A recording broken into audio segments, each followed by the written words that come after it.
Dear little dude, hello, my son, my little boy. You today are on week 32 of being inside of your mom's womb. That makes you, this is my favorite name we've come up with. Every week I tell you the fun name that we came up with. This is the best one, and there probably won't be a better one. This week you are Sass Squash because you are the size of a squash. Now, if you're watching this and you're like, wasn't I already a squash when I was Professor Oak and I was an acorn squash? Yes, and I don't name the vegetables that you are as big as, but luckily this week you were just squash, and so your mother and I came up with Sass Squash, which is the best one. I don't know what you're gonna be next week, but that's the best one that there is going to be. So I apologize for 8-ish more weeks of subpar fruit names, vegetable names, but that is You Are Sasquatch. And you might be Sasquatch forever, because that's a great name. So little man, this week I want to talk to you a little bit about love.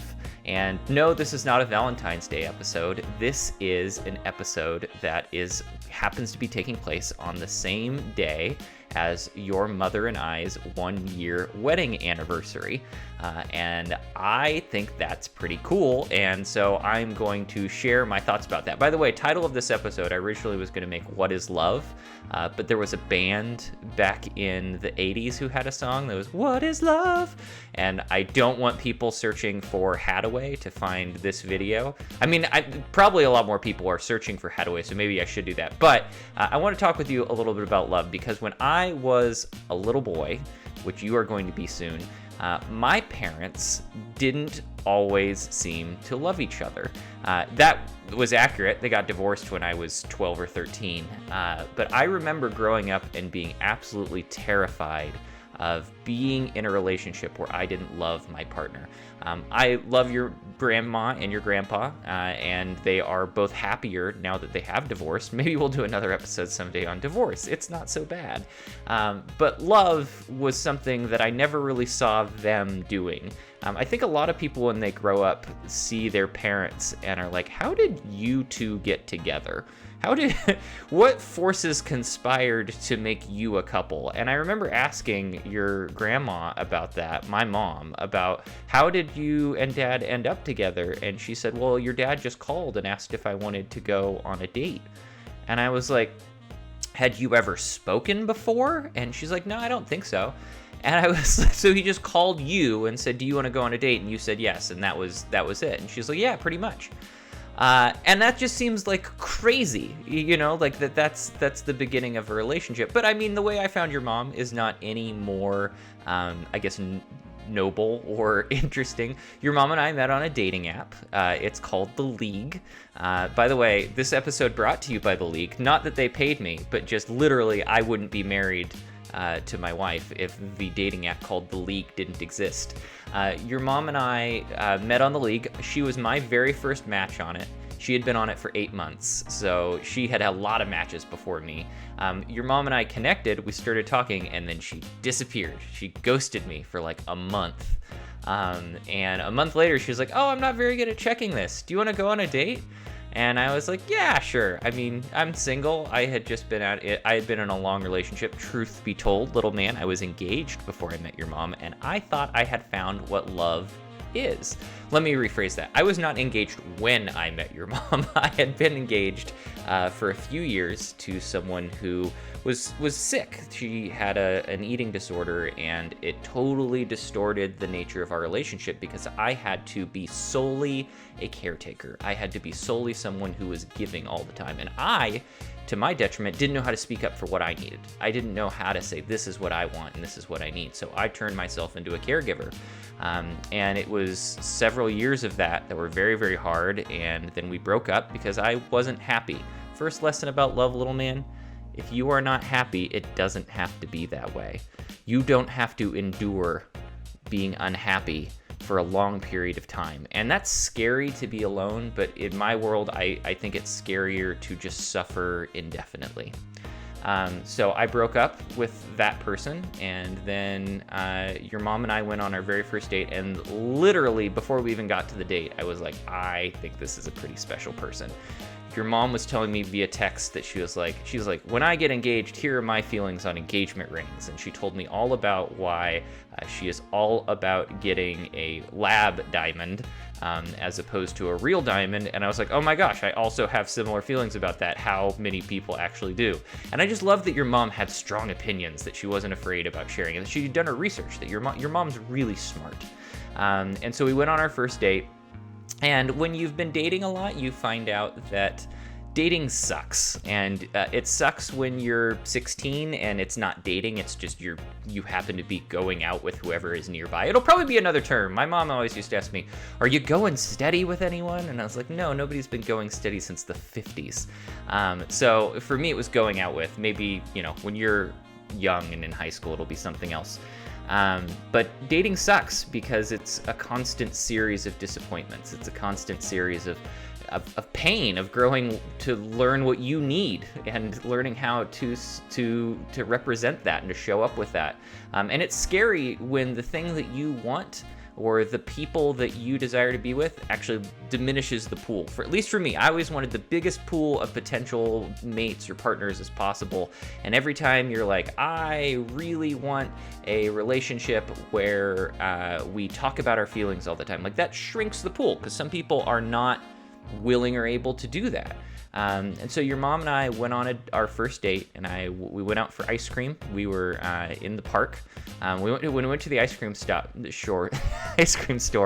I went to the front desk, or the counter where the person was serving, and I was just being chatty and friendly with the ice cream serving girl.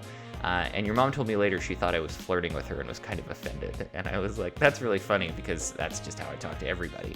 And so we went and got ice cream, and we sat on the lawn in this park and ate ice cream. Your mom had just washed her hair, so it was still a little bit wet. And she was wearing a very pretty dress. And we talked for 30 to 45 minutes and decided to go on a walk across the Tilikum Bridge. And just over the course of talking to her, I realized two things. One, that our values aligned very, very well. But two is I just really enjoyed spending time with her and talking with her. And literally by the end of the date, I was like, okay, we're going to do this. Like, we're going to make a go at this. I knew immediately because she was just so smart and so thoughtful and so sweet. And I just enjoyed spending time with her. And I'm telling all of you this, first of all, you, my son, when you're listening to this, have probably heard this story a million times. So I'm really just waxing poetic for my own benefit, which is the whole point of this series, let's be honest. But in the midst of this, I really do want to teach you something that I hope is valuable for you. And it's just this. Your mom and I knew from that very first date we were going to be a couple. We dated for 6 months before we got engaged. A year later, we were supposed to get married in a big 180-person wedding at the World Forestry Center, and then this magical thing called COVID hit, and we had to cancel the wedding. Also, at that same time, I lost my job. Also, because I was working in event marketing. Also, at that same time, we had signed an offer to sell our house back when I had a job. And when I lost the job, we tried to back out, and the buyers wouldn't let us. So then we were getting kicked out of our house. And all of this is happening all at once. And your mother and I never one time turned on each other. And so, little man, as I tell you, as you're looking for love, find a person that you always know is on your team. And always be able to represent what you're both feeling, even when it's uncomfortable. Every single time I have seen a relationship not work, it's been because the couples don't know how to talk to each other. They don't know how to say, this is what I want, and to hear what the other person wants as well.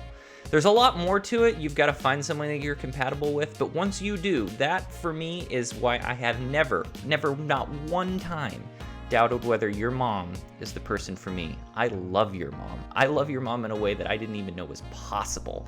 I love your mom the most that I've ever loved anybody until you, and I love you in a different way because I didn't have to go find you, I had to make you.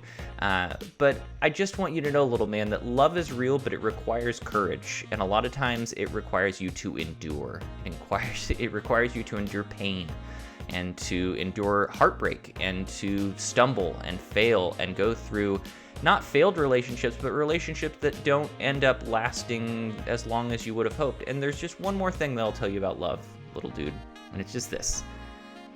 I don't know how long I'm going to feel this way about your mom. I think it will be forever. It feels pretty likely, but you and I and nobody has any control over the growth that we will go through as people.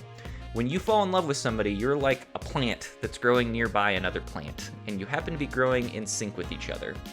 But it may be that at some point you divert out or they divert out and you go a different direction and you need something else that makes you happy, and there's nothing wrong with that.